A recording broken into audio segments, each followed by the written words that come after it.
This is a very controversial thing. I got rid of job descriptions in Shanghai. I started with HR. I said, tell me, why do you exist? I hate titles. Titles don't matter. Outcomes does. This clocking in, clocking out for is one of the worst things you can do. Basically, you're saying to everyone that I don't trust you with an output. Why did she do things differently? Well, because she cared more. 2-3 years later, she became the production manager and made this guy report to her. She was one of the pivotal moments for me in how to change the way that we look at operations. And I was like this proud peacock running around, and then this woman brought me down to the most basic human level of running a business. I encourage everyone, every leader, just ask the question, do you care? First of all, do you care enough? Or are you there for the salary? And do your employees care?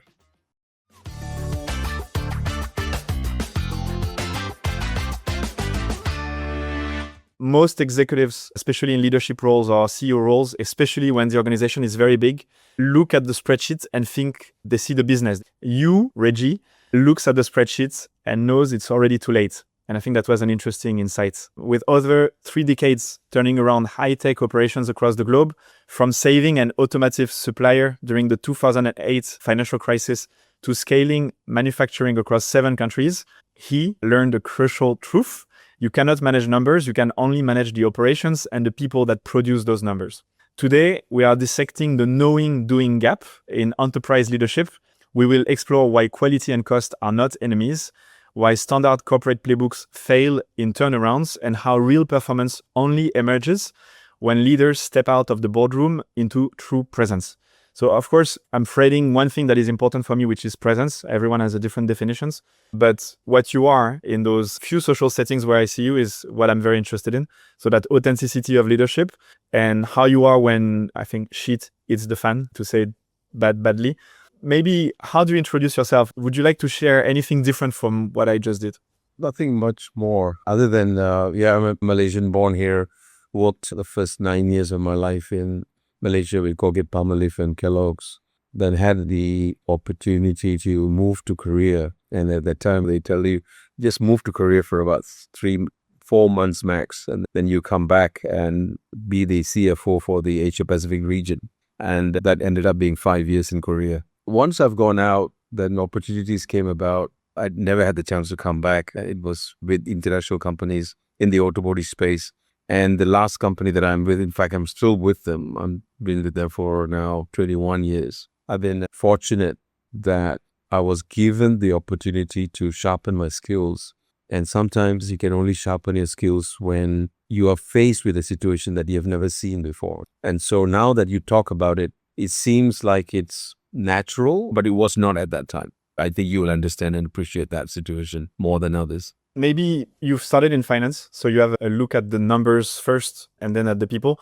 Can you tell us how you started to distrust numbers? How did you start saying, okay, the spreadsheet is not that important actually? I was in Colgate-Palmolive, and one of the things I was first role, because of my accountancy, was Chartered Institute of Management Accountants, or CIMA. So we more on costings and management accounting. So I was in the factory, in the costing department, and these were the olden days where we don't have the systems that we have today. We had an IBM System 38. We had to look at the numbers month end when it comes out. It takes about 10-15 days to close the books. And because Colgate-Palmolive is a business that produces toothpaste, detergents, and everything else, right? The variances are quite high. You can have a small little spill, put too much of something in one, raw materials coming in not the right amount, and then although receipted as total full quality, but comes out half or something like that. So the variances come 10-15 days later. And by the time you present it and say, oh yeah, this month we had a bad variance or whatever, no one can do anything about it. And it's been going on for years and years and years. After the 3rd year of doing this, and it just got frustrated because everybody was looking to that number to help drive an improvement, because Colgate-Palmolive had a very high intensity on cost reduction and efficiency and so forth at that time. We just couldn't get to it because the operators, the production guys and the factory guys want to see the numbers. We can only provide them 15 days to 17 days after the month end is closing. So I went and negotiated with the finance director at that time and the manufacturing director. And he said, yes, good idea. You move into manufacturing. And I reported into the manufacturing director. I had industrial engineers reporting into me. So that's when I got frustrated. Then I said, how do we fix this? The way to do that is it's one of the programs I created in Colgate-Palmolive that I got a Chairman's Award for. And I won 4 Chairman's Award at Colgate-Palmolive. So one of them was Cost Accounting Management Information System. I call it CAMIS. So what it does is we find a way to capture the variances on a daily basis. So at the end of the week, we have a meeting with the manufacturing guys and we explain, hey, look, this soda ash, you consume a lot more. Then we put a program together and say, okay, let's do a activity to track why we consume this material more, and getting onto the forklift with the forklift driver going, so getting into the raw operations itself, and we were able to save a lot of money. We found the simple things like the guy had a broken weighing scale, weighing machine that allowed him to put how much, so he was doing by guesswork. And when you have chemicals, they are different, although it may have the same weight, because of moisture and so forth, it can be different, so he's looking by sight, meaning, oh, it's full. Okay, I pour the whole thing in. When you should put only half, for example, things like that, small things. So we were able to get into that detail. Now that the story here is, that is the start where I realized that this whole thing that we're doing in month end, where entire finance academia is teaching everybody about how to do the accounting properly, which is necessary. I get that. But in today's world, this is 1992. Okay. So at that time, what David Short should be thought about is how to get involved and understand what the numbers mean rather than what the numbers show. And that's when he started. And of course, once you get into the factory, you're mixing with operators. We're not mixing with fellow finance guys. And your thinking will change, because finance guys always hang out with finance people. In the finance month end, we're very busy, and so forth. Now, you fast forward that to today's term. Even up to last week, I was having a conversation with the finance team, and just all of them are still focusing on month-end closing. That's my job. That's not right. It should be in the operation itself. Why did you care about the process being broken when you're in finance? It seems more comfortable to just follow the process. Why do you care so much and then end up in the manufacturing side? What made you care? Earlier on, everything that I did must make sense to me. A repetitive actions, doing something, just repeating and repeating, it doesn't add value to me personally, and it shouldn't add value to anyone. They should find a way to see, what does this mean to me? What is the value proposition? What is the purpose that I am here? So way back then, even then, I suppose that comes a bit from the football. I was a footballer. It's what's my role in this team, how to win this game. Every time that you go to the field, no matter how much you train, the field presents itself, the defense presents itself, the opportunity to score is never, ever the same. I always wanted to see that everything that I did must have a value, must have a reason, a being. Why am I doing this finance role? The finance role is supposed to provide information to the people so that they can improve the business. So I looked at the reason, the whys. And that why is what then told me, once you know the why, then you figured out, oh, I can't do the why, the proper why, sitting in the finance and waiting for it to happen. I must go with the people who are actually doing the numbers, are doing the work that creates that numbers, that value. So that's what drove me, that why did I care? And I'll tell you a story about the care as well later on in Air International. But this care was about, I don't want to do a job just because they are paying me to close the books. You see what I'm saying? When I was hanging around with the guys at the canteen in Colgate, talking to the manufacturing guys, I can see the frustration in them. Hey, you guys are, the typical Malaysian, you guys are, you close the book. By the time you tell me you're late, too late already. What's the point? What's the point? So I remember that conversation a few times. I said, what's the point? So what if I at that time, I was 25, 26, I said, what if I can tell you the variances by week? Is that okay? Oh, I cannot one. We cannot one. It's very difficult in Malaysia. I cannot one. It's very difficult. I said, what if? Oh, that will be useful. Then we can do something about it. So that drove it. Cool. Okay. I think you have the story about care in your mind. So let's just go for that one. We're talking about care. So later on, this is coming to, once you're a CEO, I was running the operations, and you got all the operating systems in place. You got the TS 16949, you got all the customer audits, everything. And you fail, you pass, always got some people come and tell you, audit is never clean, right? They always got some observations. So typically whenever I'm in Shanghai office, we're already a few years now staying in Shanghai. I moved to Shanghai in 2008. So left in 2020. So when I was there, every time I'm in Shanghai office, not traveling, I'll put my briefcase in my office and I walk down to the shop floor. So when I walked down to the shop floor, I came through this assembly line that was making HVACs for Jaguar Land Rover of China. And station, how assembly lines are. If once it finish, and then you move to the next line, there's a green light. Then you move to the next line, and so on and so forth. But towards the end of the line, there was a commotion going on, and I was watching this animation going on. Obviously, all talking in Chinese. I can't speak Chinese at that time. Then I asked what's going on. Through translation, found out that this lady was saying, "Look, I know it's green, but there's a door she has to put into the HVAC. This door is important depending on us as consumers, where you want the airflow to, like your face, your foot, or to the windscreen and so forth." She said it's not sitting in well, and I don't think we should pass this product. Of course, the supervisor is getting angry. He's only focused on output, right? He's saying, no, this is good. Green already, move it. So I negotiated. I said to the supervisor, so why don't we move this one unit out and we investigate? So we got the quality guy to investigate. When the quality guys all investigated, lo and behold, it was not sitting properly. Now, what is the impact of that? It would have gone to the customer either immediately or maybe a few kilometers later. The door would have been unseated, and to repair a 20-cent part, you have to dismantle the entire dashboard for $1,000 a car. Now, you as a customer, what are you going to say? You're going to say, you sure it's only that one HVAC is the problem? They're going to ring-fence it around, I don't know, 5,000 maybe, whatever it may be. It didn't happen, so I've been just speculating. So the end of the day, when I went back to sit down in my office, I was just wondering, what's the difference? The very first question you asked me, like, why you care?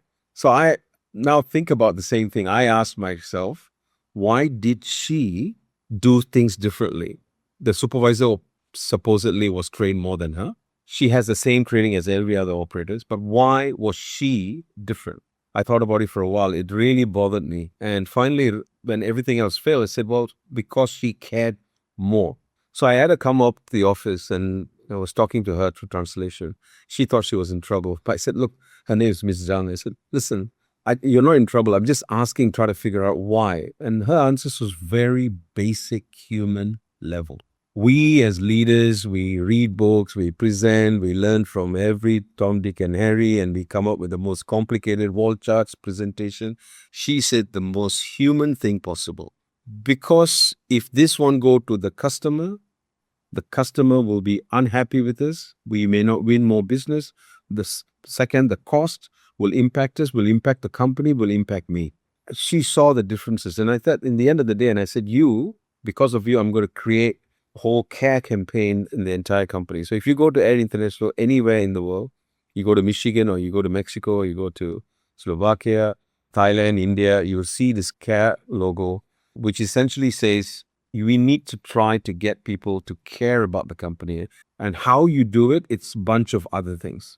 The result is you want to get them to care. No matter what shortfalls you may have in your systems, a person who cares enough about the company, about the employees, about his or her co-workers and the environment will actually be helping you build a world-class organization. And as a result of a world-class organization, by definition, it means you are going to be one of the tops in your product line as well. Just that one most human responses I got from Ms. Zhang. And in the end of the day, the funny side story is that the supervisor was really angry. He lost that, and I listened to that operator.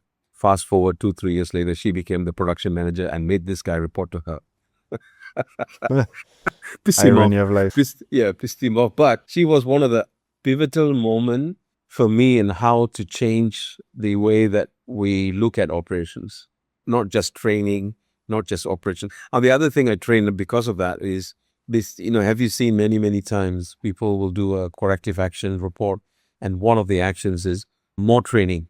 And I stopped all of that stuff because it's not about more training, it's about more leadership.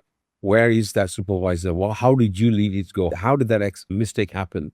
So not more training because you obviously give training. Of course, training should be reinforced many times, but more training does not make sense, which is By definition, more training means that you didn't train well or your failure mode analysis was not complete. So you shouldn't say those things. You should say, we made a mistake here.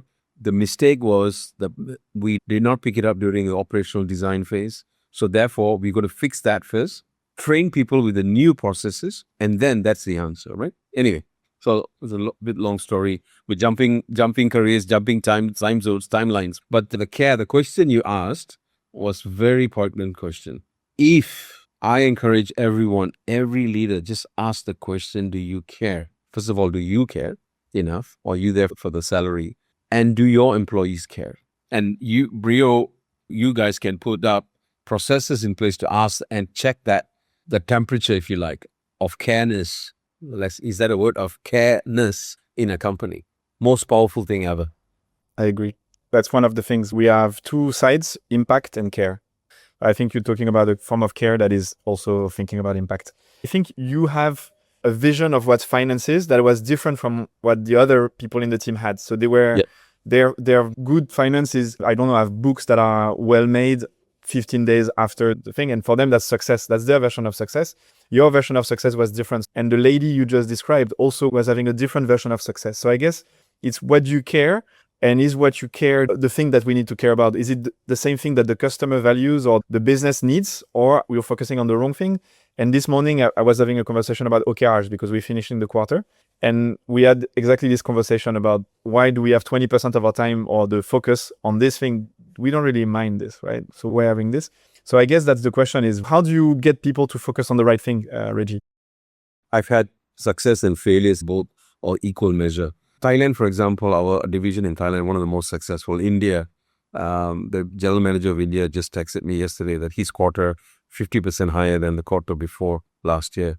So when I look at those organizations, why there's that is the principles of the vision. I put a target out, $1 billion company.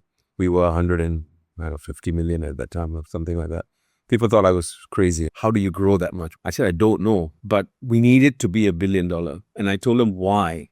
Now, if you're not $1 billion, you're not a substantial size, car companies cannot take you seriously. They need some sort of confidence, because they are putting a lot of money developing a car. We've had a situation with one of the car companies, the volumes actually went up 30, 40%. And they need to know that they have got suppliers that they can depend on. The size gives them some sort of, not all the comfort, but some sort of comfort. Size also tells you, especially the other side of size is not only the volumes, but the technology that you have. They've got a technical people that you have, the capability that you have. I said, without getting to this size of, and hence the 1 billion. So translating all of that into a number. So easy, people remember number better than all kind of statements, right? So the divisions that are successful, Slovakia is another one. They're doing really well is because they associated themselves, they understood the value, they understood the reason, and there were times in their organization that don't feel aligned. We have a immediate discussion. I can almost plot it, a binary decision where I took too long to address someone who's not aligned with everyone else onto where we want to go, versus someone who's aligned, immediately impacted all the surroundings, and then that division did not do as well. So how did I do that? It's true. I don't have a formula other than to say, you got to over-communicate the vision and your values and give them continuous feedback of where you are. We find that people are matured, actually. A lot of companies, even I see sometimes my own companies going back into that, people haven't seen the consolidated sales numbers and all that. I think that's wrong. We need to make sure that everyone sees that number. If you have a global target, if you have a target that is communicated to everyone, then you need to tell them where we are against that target. People just simply say that, communication is important, but it's so extremely important when you put it against the very question you asked. Because if you want me to be part of your team and achieve your goal, then if I don't know where we are, after 6 months, you gave this wonderful speech, I loved it, I want to be part of it. In 6 months, I don't know where we are. They slowly will never believe you again, right? Would you? I wouldn't, right? Why shared negative sides? Because I can see organizations do that on the progress and hide the negatives. Why do you think it matters to do both? And I think people try to protect the team as well from uncertainty, because it's stressful, right, when things are not working out. And it can also be stressful for the leaders of those projects that are not actually successful. So why do it, and how did you do it in a way that was safe? First of all, why do it? Anybody who thinks that as human beings, life is always going to be positive, then you are actually running a Ponzi scheme, right? There's no way a human being in your organization, right? If it's AI, that's fine. But if it's a human being in your organization actually thinking this company, nothing is going wrong. There's no such thing, right? Now, I always believe that it's better that you manage that narrative. Somebody was going to take a news, good or bad, and turn it into their interpretation and their narrative. You, as a leader, should be in charge of that narration and get hold of these individual leaders, or they call independent leaders or informal leaders, and make sure that they are spreading the good and the bad. When you tell them the bad, why is bad, and how do you make it safe, there's no other way than being direct about it. You see a lot of things happening in America. They do this quarterly management thing. Here's what you do, and here's what we got to get rid of 25,000 people. Boom. Bad news equates headcount reduction.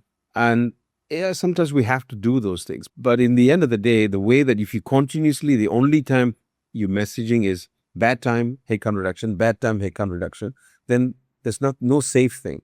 We had bad news before COVID, before the GFC, for example. How else do you put it into the people's mind other than telling them exactly what it takes? We lost 100% of all the GM sales overnight. Overnight.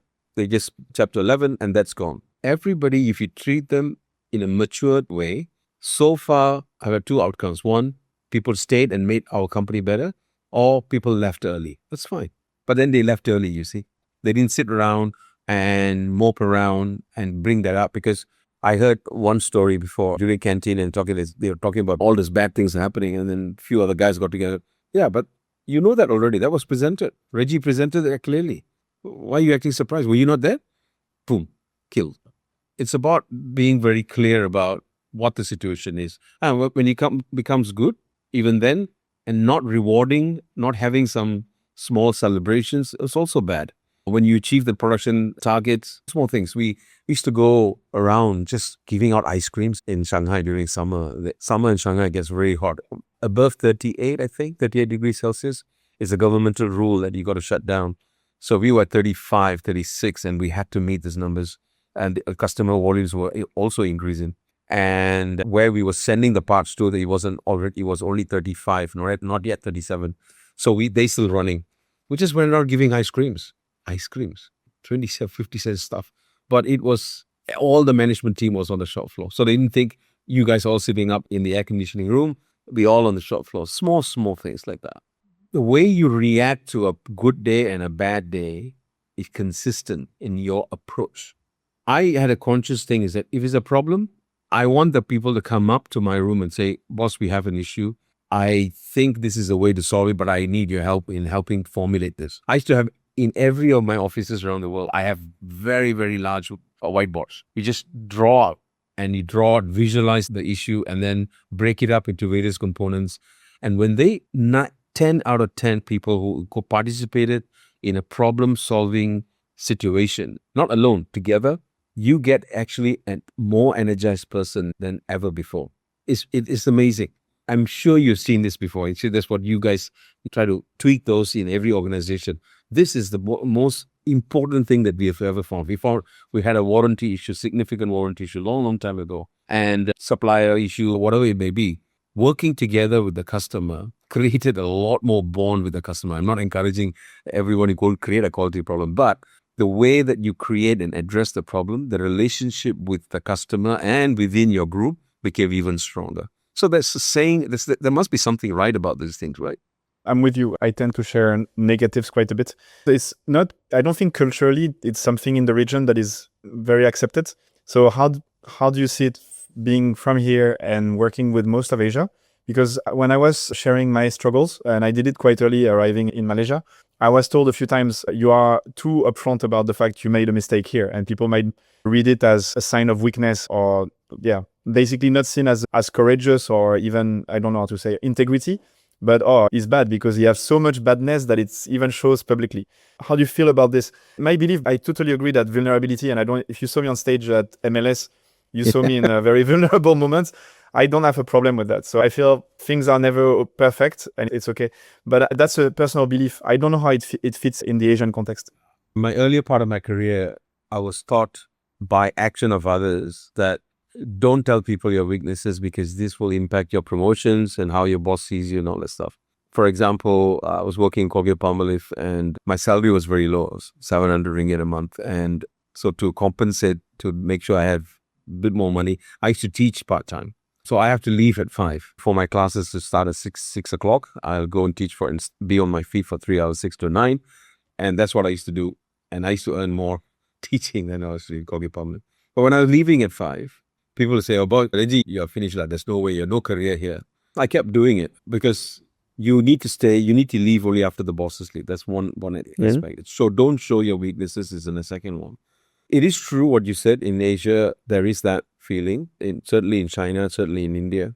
And I worked only 9 years in Malaysia, the rest of it outside. But what I decide to do was I found the value of being human, being transparent, more rewarding in the long run, medium to the long run, than telling everybody that you are very smart. There's no way that you can always be on top of everything. And when I found out that in Asia, I started doing that a lot and telling them, look, I don't know what the answer is. Come, let's work it all out. Then I found they started changing their behavior as well. Like when I was in Colgate, every one of the people around me all behave the same way, which is don't leave before the boss. I started doing that, but I didn't have that much of impact in Colgate because I was junior. But when I started doing it in Air International, even in TRW in Korea, I'll tell you a story about Korea as well, remind me. I started doing that. My people started coming in with problems and knowing very well that, hey, even if Rejie don't know, he will call on someone. So I was able to call on other divisions and other people, because as a CEO or COO, you can call on other divisions and the general manager will send someone expert from their team to come and help. When they ask, they probably won't get it. It is a feature of Asian businesses. But I tell you, Asian businesses, any Asian leaders in Asia, if they change that behavior, they'll be more powerful in the field and faster to creating a global best organization in the world. Seriously, because one of the things you would have noted, there's a term in Malay called sopan santun. It just means, sopan santun is literal translation means polite, but it means a lot more in the true sense in the Malay word. So we are culturally, we know how to deal with Indians and Chinese and Malays and any other foreigners like you, right? And if you notice, maybe you have noticed it when you first came here, but me and you, we just met. But there was no, as if we known each other for a long time. It wasn't as if I have to know all about you, your culture first and so forth. It'll come on its own. It'll come. No issue whatsoever. So I think your secret weapon is to be vulnerable. Of course, if you're vulnerable all the time and you do not have answers, and that creates insecurity to people. So you got to be very careful about that, sir. You got to make sure that you are actually solving problems. Not being vulnerable and no solutions. That's insecurity. And that becomes detriment to the growth. Got it. You were talking about Korea. Tell me about the Korean story before we forget. So this is Asian thing, right? And I think you know about Korean culture, about going home early like Japanese. Right? Not actually. I've never worked with Korea. That's one of the few countries. Okay, first time I was in Korea. I go there in 2000. And the unions were bad. Oh God, it was terrible. Then I decided I'll learn to read and write Korean. So one of the features is because the schools are in Seoul and I'm in a town called Ansan, been an hour away. On a certain day going back home, sometimes you can take an hour and a bit, maybe even 1.5 hours on a Friday to go home. So I try to leave at 5 something. I come early and I leave 5 something because then I can get home by 6:37. So every time I leave in 5, I see people still standing around but I can see that actually got nothing much to do. This job is done or whatever. They're not busy as normal. And there are times, of course, they stay because there was a lot of program is being launched. We were making steering gears forecast, company called TRW. I told the HR to tell everybody, you finish work, go home. Because remember, my Colgate days were still in my head. I said, go home. I don't want you to stay because I'm staying back. Sometimes I do stay back, but go home. So people started going home. After about a month, only one of the guys, the purchasing guy, his English is better than most. And that's saying a lot. But he came in my office and closed the door. I said, oh, here's a problem. I'm just became the president of that division. And I'm still finding my way. I'm not a very confident leader yet. So I said, oh my God, in a foreign country, and this guy is going to come and tell me a problem which I cannot resolve. And when he said that to me, so what's the problem? He said, boss, you ask everybody to go home. So when they go home early, their wives are asking, is the company having a problem? So I said, oh my God, look, I want them to go home thinking, I said, no, Korean culture, they want to stay going home because their neighbors, all their husbands are coming in late. Even if they go out drinking or something, husbands are coming in late. Your husband is coming back at 5:30, 6 o'clock. What's going on? Are you guys okay? So I said, look, guys, do whatever you want to do. So, That's funny. it's coming back to your question. Yes, it is a big deal. I tried to change in Korea and I couldn't do it. That was what a point I made in my presentation the day before yesterday. It's about the national culture is like the hardware, right? Don't change the hardware. So in Korea, I was trying to change the way of life. Don't change that. Company culture is the software. You install the same software in the different hardwares that you have around the world. So don't try to change the hardware. The Koreans didn't want to go home early.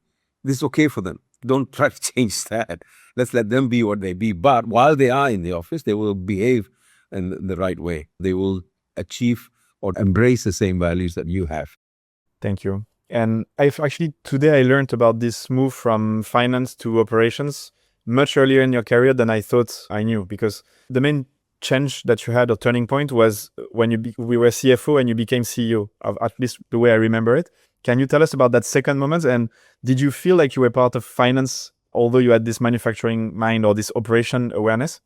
The second time happened was actually in TRW in Korea when I went to Korea as the finance director, TRW operations in Korea. And I had the job only for 5 months, 6 months.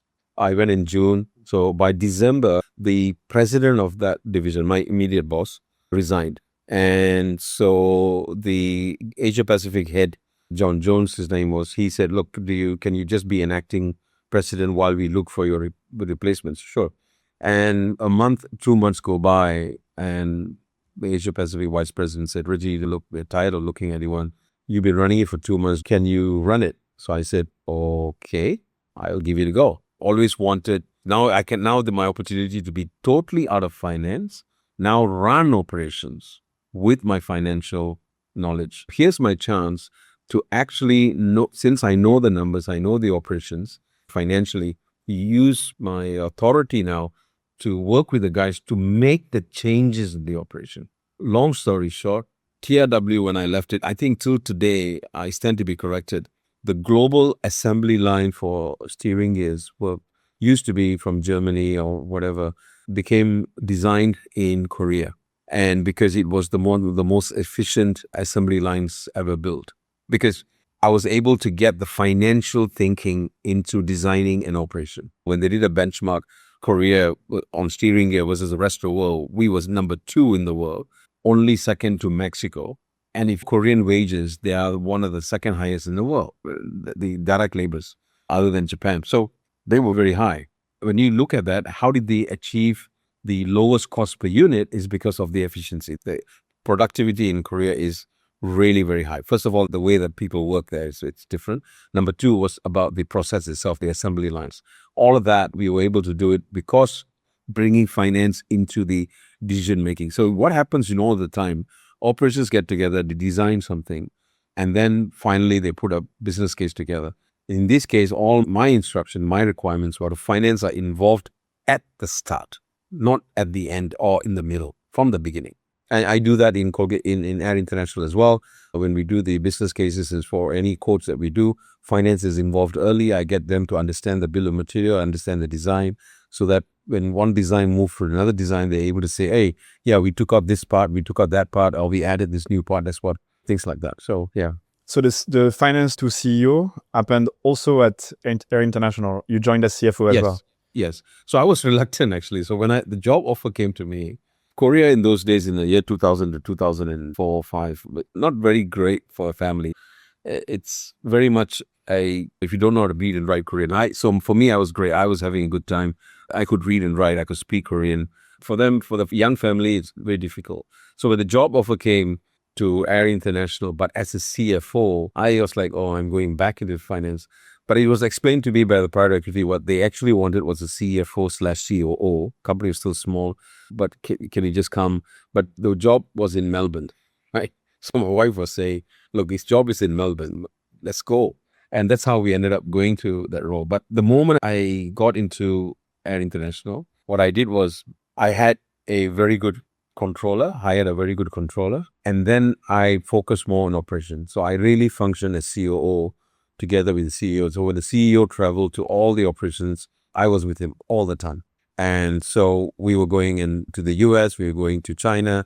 We had China and the US only at that time. So we used to travel all the time. So any decisions, any discussions, we would do it together because I was known as a COO operationally, but in the organization chart, I was CFO. So when he had to retire due to medical reasons, I became the acting CEO. I was already the COO. So COO was my main job and turned around the company during the global financial crisis.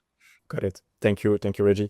I think I like the finance bit, the fact that you are dialoguing always between finance and the overall management of the company. For the HR, and we work for HR, we try to serve the HR community. One of my early guests in the podcast was telling me that one of the problems of HR is that they talk vocabulary or language that is not the one of finance, which is the language of business. And that's a major blocking factor for the growth of the HR people in the organization, because they're always looking at the wrong picture, basically. They look at people matters or relationships, and they are not able to express them in financial terms. So they basically are relegated to not the right table, and they may inform the decision-making process, but they are not at the table to take the decisions. And of course, I'm not talking about all of them. I'm talking about the majority. How do you advise people to ramp up their financial understanding in order for them to think with let's say, two minds at the same time, right? The numbers and the financial numbers, not just numbers, and the relationship and what matters, the care that we were talking about. So how do you tell people to do the first steps when they haven't made any of those steps? The first step is actually, instead of financial, don't make the mistake of going for this finance for non-finance classes. When you go for those things, they are generic.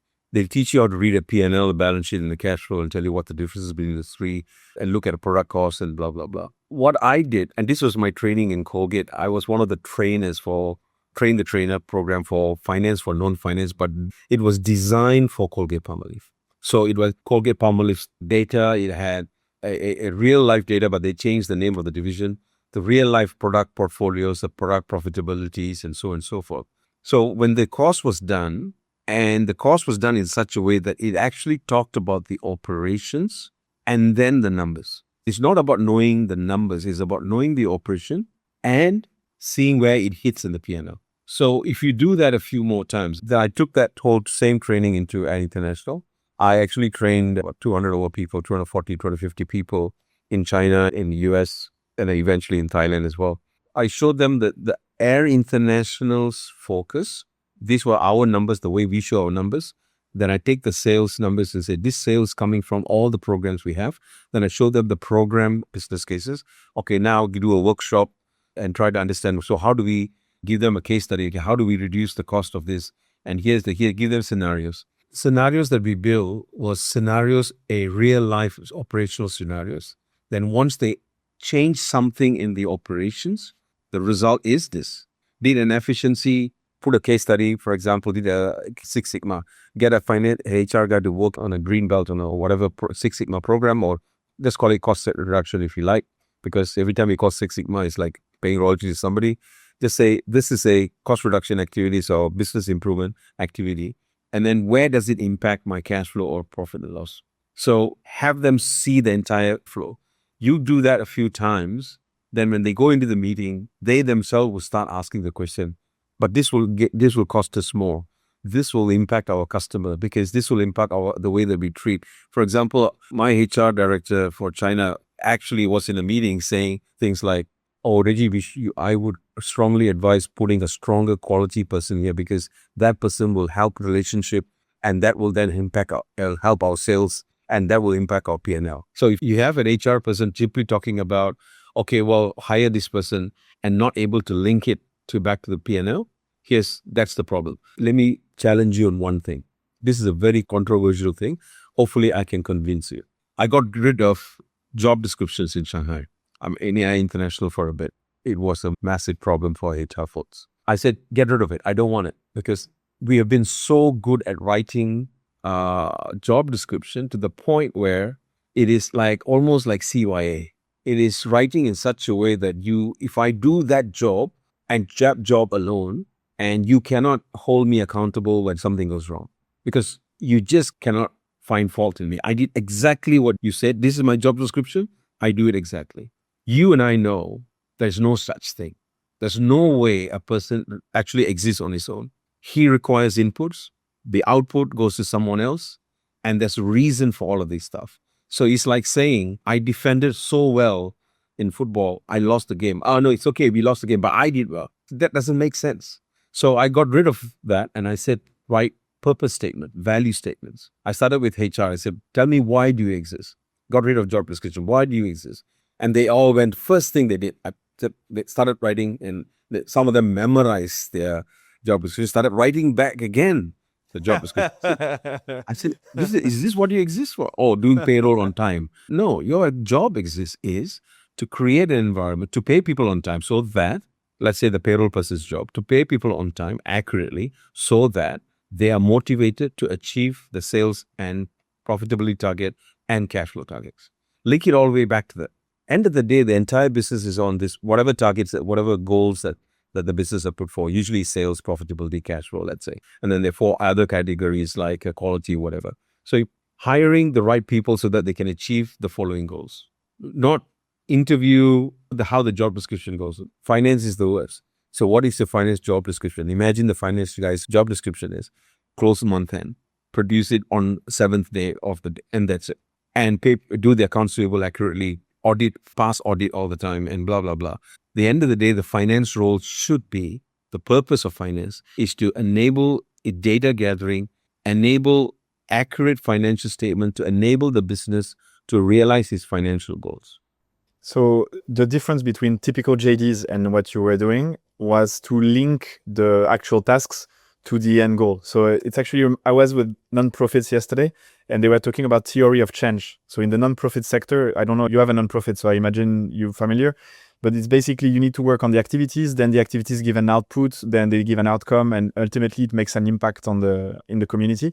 So you're talking about this, linking okay. Yes. So it's without fail, without doing anything more, everybody is linked towards your goals via everything that they do. So when you go to the meeting, the finance guy will say, just because I closed the book, I won't achieve my targets.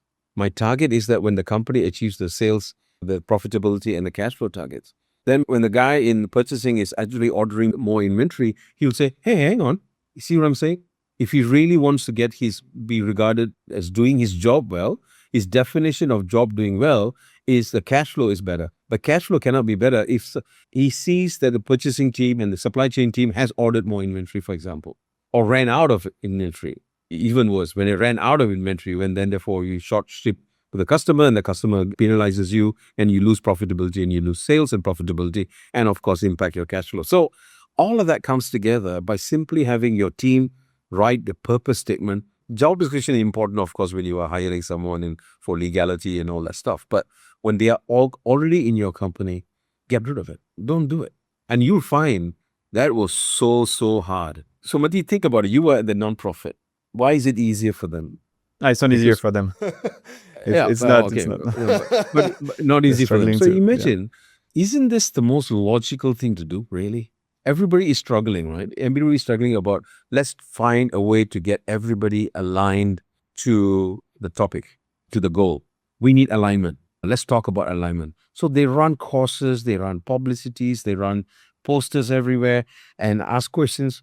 Write it down in your purpose statement and then revisit them. And before you start once a quarter or whatever reviews, then okay, here's your purpose. This is what you're here for.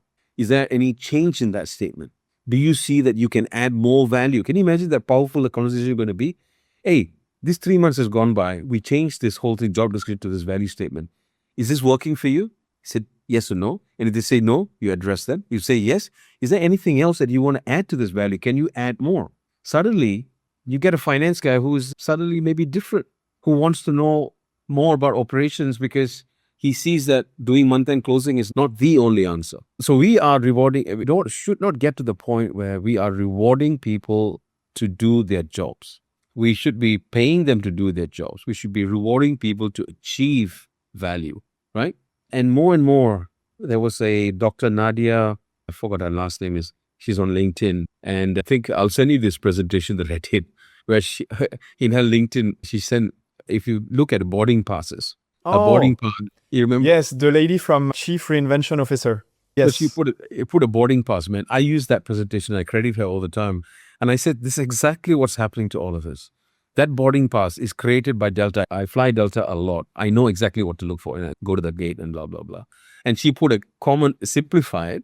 And so Delta has got a lot of clever people for sure. But we always complicate stuff. And then we expect the supposedly highly qualified people and more intelligent and more experienced that the people below should understand what we're saying. Keep it simple. Go back to basics.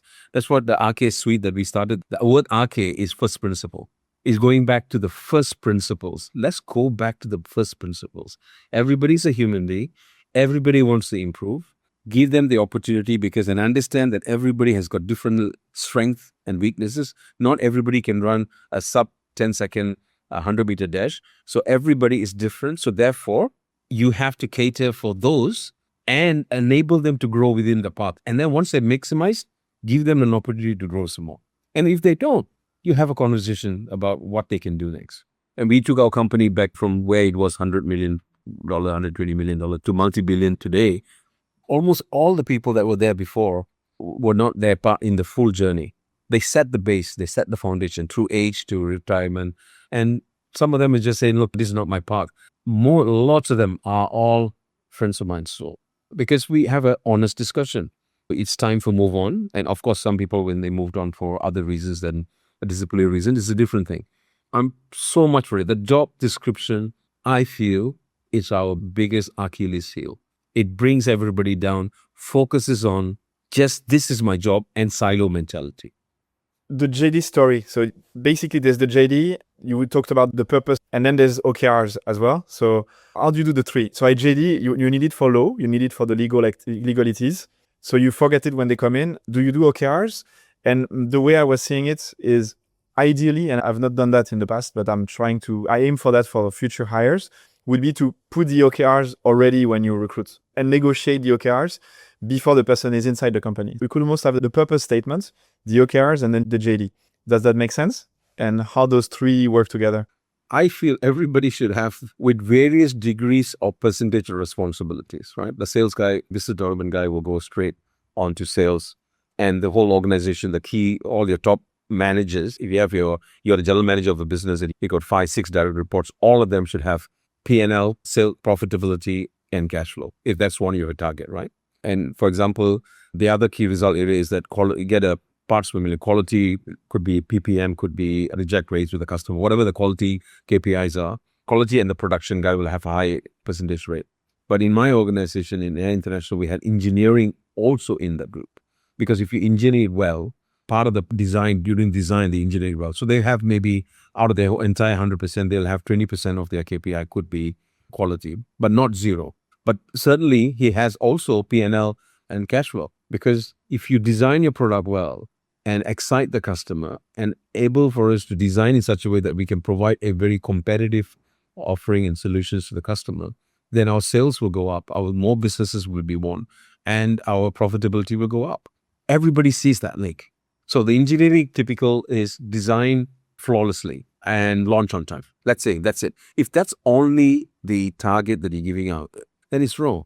So when you say your value statement, my role as an engineer in this company is to design a product to ensure I excite the customer and keep in line with the latest technology to grow sales, design the product in such a way that I reuse design as much as I can to lower my cost, the testing cost and tooling cost, and improving cash flow. You see the powerful of that statement versus just, I'm going to be engineer. My reaction is, one is it's too complicated, so it's harder to do for an HR who's writing it. If you don't have the expertise, you have the expertise, so it's easy for you to articulate it on the spot. But the second aspect that I would say is, if you give me the engineering role, in a way, there's a lot of ambiguity if you don't clarify those polarities that you just expressed. I think it's freeing because it creates constraints in which I can create in a way clear way.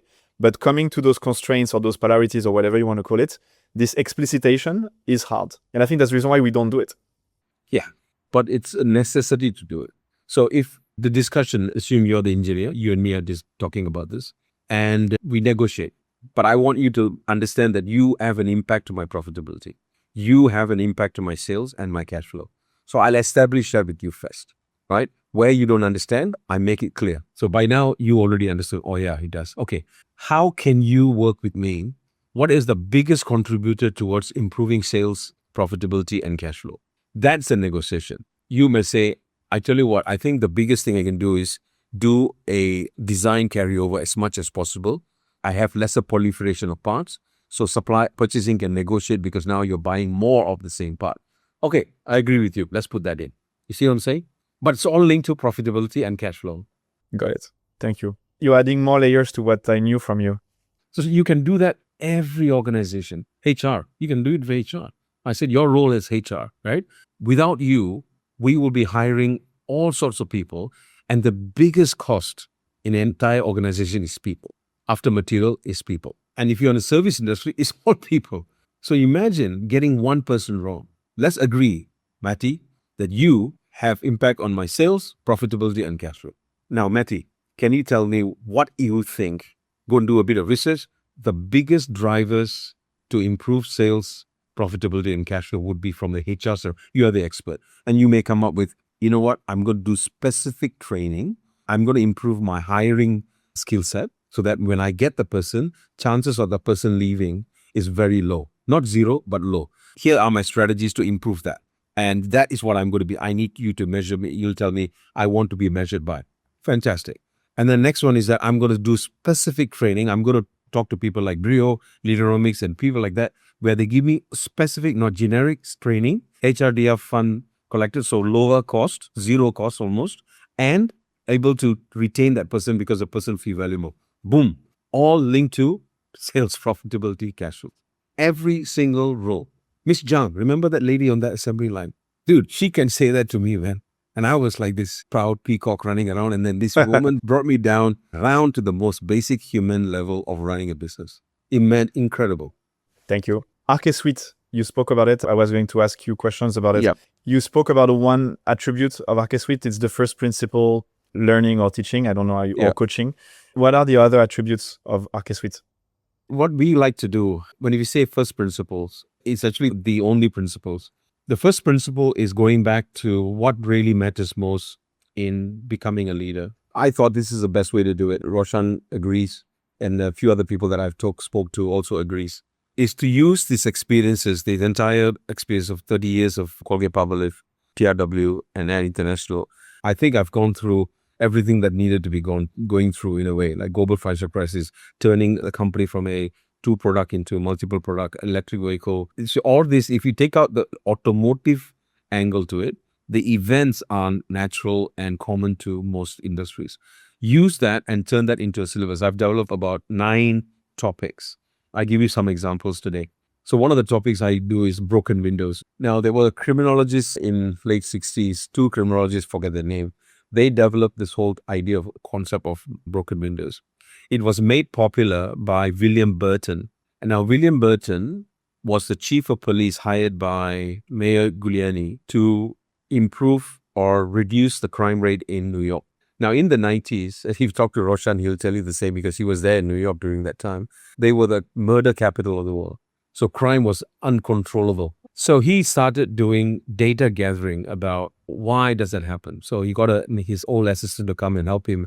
And without all these high-level computers that we have today, just putting it on the wall. And for example, one example was that he found that crime was happening in this one particular location. So he went and visited that with his team. And they found broken windows, burnt out cars, no lights. And he worked with the mayor and changed the building codes or implemented the building codes that made everybody fix their broken windows, remove the burnt out cars, put street lights in, and the crime rate went to almost zero. The second thing was that the people on the underground were jumping the turnstiles, not paying. When the passengers, all of them saw this happening, They say lawlessness is accepted. He got his police guys to go catch them straight away. Then he found out that a lot of these murders and stabbings and everything else were happening underground. And underground is very deep.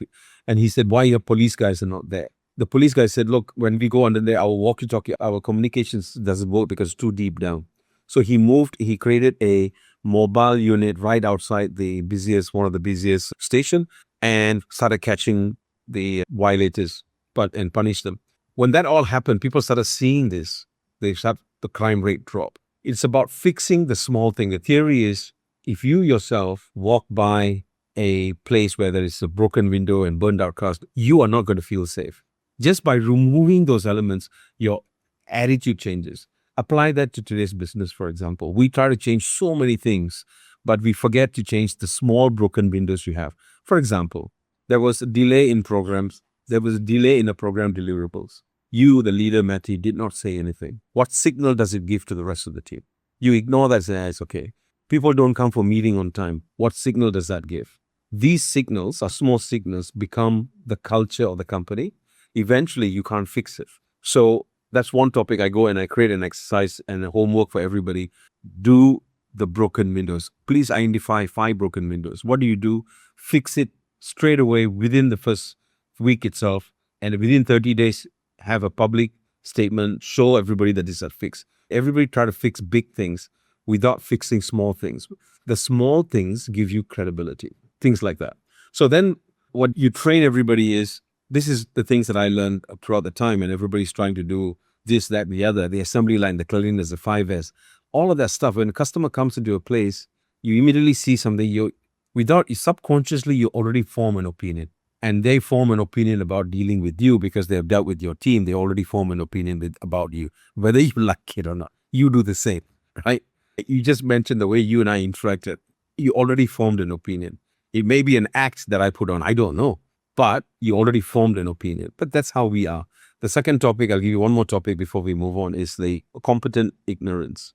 This really happened to us in international. We had a program that we were supposed to win with Geely, and we were all so much so that I would put it into the budget, because usually I don't put programs that we're going to win. We're bidding into a budget, but we put this one for sure. We're going to win. Found out that we lost it. We went and saw the customer and said, why? My competitor came up with a better solution and cheaper price, more competitive. We were shocked because Air International in China, we're number 1. We are the best engineering wise. All our competitors drag and come and get our people. We lost. Found out that we were competent because we were good at what we did. We were ignorant about the changes in the marketplace.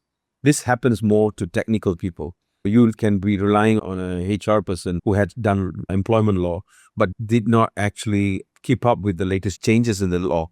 Guess what? You made a wrong decision and you get sued, or worse, you get fined a huge amount of money by the government. Those are competent ignorance. So then I create strategies. How do you overcome these? So these are the learnings like this, based off a real life event, that part of the syllabus in the coaching part.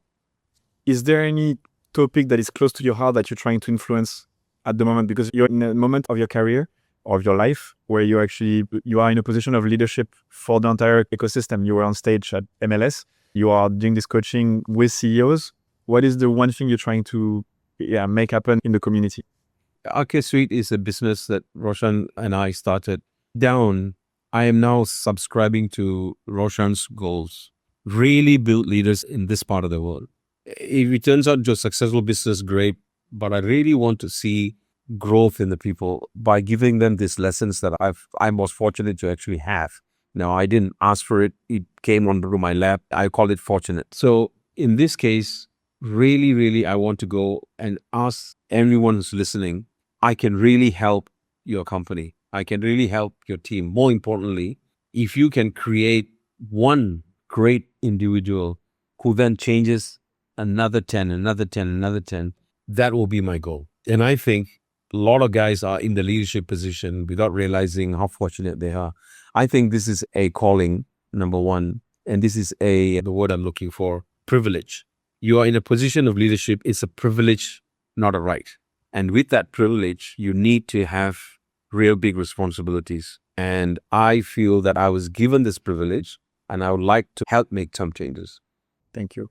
We talked about the performance side. So I was telling you at Brio, it's impact and care. I think impact, we talked about it because we talked about finance and linking everything we do to the ultimate goal, which is at the end can be a number. The one thing that I don't think we emphasize as much is the part of for people, basically. The care, more the kindness and the empathy. I feel it's in you, but we didn't explicit or give any technique or like balance, basically. So to bring a bit of balance towards the people, what would you say to leaders in Malaysia or in Southeast Asia? The one contextual bit I would like to give is I think there's a lot of culture of control for bosses in the region. Yeah. And I think we feel it because we offer software, right? So a lot of the features we ask for, it's time and attendance, clock in, clock out. Yeah. And to me, this is, unless you do shift planning, this is sometimes a sign that there's a control mindset. How do you tell people that it's important to value people and actually it's a better investment to give, I don't know if freedom, but care instead of just the control part? I think you know this already. The one thing is that I hate titles. A title is given to you means that you have a bit more wider responsibility. But when I speak to my team during when I was CEO, in fact, even now when I'm consulting, I tell those guys, look, I'm now working for you. Now, what can I do to help you do your job? Because the culmination of everybody doing the job is what the company is going to be achieving. So title, I think, gets in the way, right? In Asia especially, the title means hierarchy. Hierarchy means I cannot go and beyond that scope because I like to change this, but I got to go this way. And by getting rid of that mentality is what you can do to empower people. In Asia especially, they are so much into title. And so much so that people say, hey, I must have the right designation on my name card. Otherwise, I can never get the right audience. This is good and bad about it, especially in Korea. You can't do all the change to everybody. Like nationalities, you can't change the nation's culture. But if you can put it into your people, that titles don't matter, outcomes does.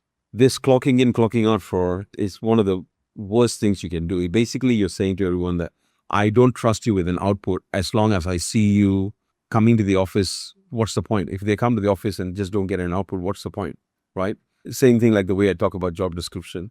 The other thing is I put it in a way that Scott Friedman did towards the end of our MLS. It's like, have a laugh. I subscribe to that a lot. In my meetings, usually there's laughter. I make fun of myself. There's one or two guys that I'm very close with who are my staff, but they know that I make fun of them. I know they don't mind. So I made fun of them. And they make fun of me back. And when they see, the rest of them see that these guys can make fun of me and we laugh, it changes the attitude, completely changes. And Scott Friedman says that very clearly in his presentation as well in the MLS. I subscribe to that 100%. When you take it down, when we laugh, I don't know what about that laughing part. It just equalizes quite a lot of things. Don't you think? I do. Like the way that you were presenting, your slides were going all over the place. You came up and said, look, I'm French, so everybody just laughed and said, yeah, no big deal. Then everybody just focused on your message. I don't know what is it. It's a human nature, it's subconscious, what Maori call safety. I think it's safety. So yes. I've researched it for Brio. I'll just share this. I think it's quite interesting. We are a compliance company, right? HR, you need your payroll to be well calculated because of the legal consequences. And I'm always pushing Ben and Nabil to be more funny because on social media, being funny works. Yeah. And so we have this clash, and I was trying to convince them a year ago to do more funny things. We haven't done it, by the way, Rejie. So we're not there, but I'm still working on it. And so I studied comedy or humor, why you have humor and why is it risky.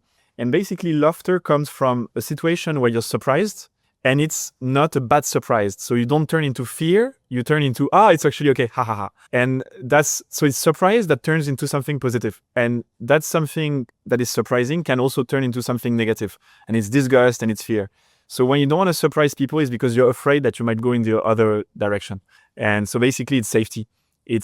You're surprised, but it's safe. So it's okay. We can laugh. Yeah. Okay.